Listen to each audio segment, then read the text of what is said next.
Hello दोस्तों, मैं SN. Rawal आपका अपने यूट्यूब चैनल पर स्वागत करता हूं, अभिनंदन करता हूं। दोस्तों, अपनी वर्ण विचार की क्लास चल रही थी। पार्ट फर्स्ट मैंने आपको दे दिया था, आज पार्ट सेकंड में दे रहा हूं आपको। और मैंने वैसे आपसे कहा है कि मैं केवल उन्हीं पॉइंटों पे बात करूंगा जहां से क्वेश्चन बनते हैं। जैसे कि अपन ने फर्स्ट वीडियो में इकाई वाले जो क्वेश्चन बनते हैं, मौखिक इकाई से संबंधित या सार्थक इकाई से संबंधित, उन पे चर्चा कर ली थी। आज दोस्तों हम चर्चा करने वाले हैं वर्णों की संख्या पर, क्योंकि एग्जाम के अंदर वर्णों से संबंधित भी 3 प्रकार के क्वेश्चन बनते हैं। और यदि आप मेरे यूट्यूब चैनल पर नए हों तो पहले सब्सक्राइब कर लें और कमेंट करें, लाइक करें, और जितना हो सके दोस्तों उतना शेयर करें। आपका इसने प्रेम ये हमेशा बना रहे। और मैं अब क्लास शुरू करते हैं दोस्तों। ठीक है दोस्तों, बात करते हैं अपन किस पर, हिंदी में मूल वर्णों की संख्या पर। देखो, पहला जो क्वेश्चन बनता है वो बनता है कि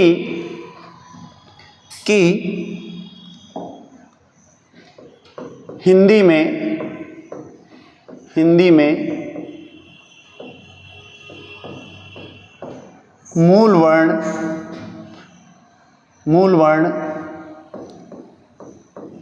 44 है।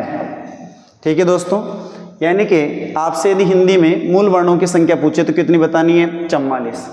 इसी क्वेश्चन को फिर दूसरे तरीके से एग्जामिनर पूछता है। दूसरे तरीके से कैसे पूछता है? दूसरे तरीके से पूछता है, हिंदी में कुल वर्ण कितने होते हैं? अगर आपसे ये क्वेश्चन पूछे कि हिंदी में कुल वर्ण कितने होते हैं, तो दोस्तों जवाब होगा 53। ठीक है। फिर इसी क्वेश्चन को यदि आपसे पूछा जाए कि हिंदी या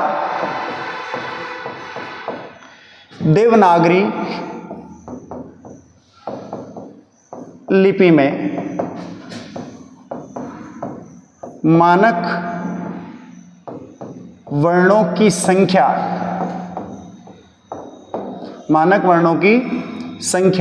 कितनी है, तो आपका जवाब होगा दोस्तों 57। कितना होगा दोस्तों? 57। मानक वर्ण यदि आपसे पूछे जाएं तो कितने बताने हैं? 57 बताने हैं दोस्तों। कैसे? देखो, मानक वर्णों की संख्या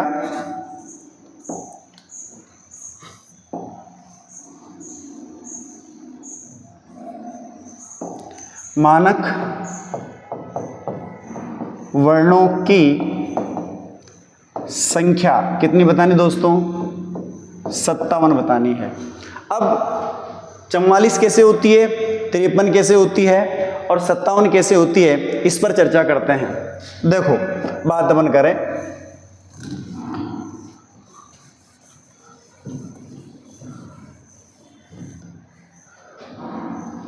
ठीक है दोस्तों, देखो बात अपन करते हैं कि 11 तो हैं स्वर। ठीक है दोस्तों, 25 स्पर्शी व्यंजन। ठीक है। फिर बात करें 4 अंतस्थ व्यंजन। कौन कौन से? य, र, ल, व। ठीक है दोस्तों।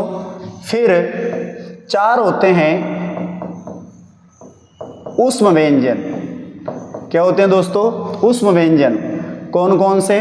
तीनों सकार और ह, यानी कि बात अपन करते हैं श, श और ये ह। इस तरह से बात अपन करें कि मूल वर्ण यदि आपसे पूछे जाएंगे तो कितने? 44। कितने दोस्तों? 44। देखिए, 11 और 25 की अगर अपन बात करते तो कितने हो गए? 36। 36 और 4 कितने हो गए? 40। 40 और 4 कितने हो गए? 44। यानी कि ये तो हो गए हमारे क्या? मूल वर्ण। ठीक है। अब यहां से बात करें तो दोस्तों 4 होते हैं संयुक्त वर्ण। कौन कौन से होते हैं साहब? क्ष, त्र, गे और श्र। ठीक है। इसके बाद 2 होते हैं उत्सिप्त व्यंजन। क्या होते हैं दोस्तों? उत्सिप्त व्यंजन, ड़, ड़। ठीक है। 2 होते हैं अयोगवा ध्वनियां। 2 क्या होती है? अयोगवा ध्वनियां। कौन कौन सी होती है?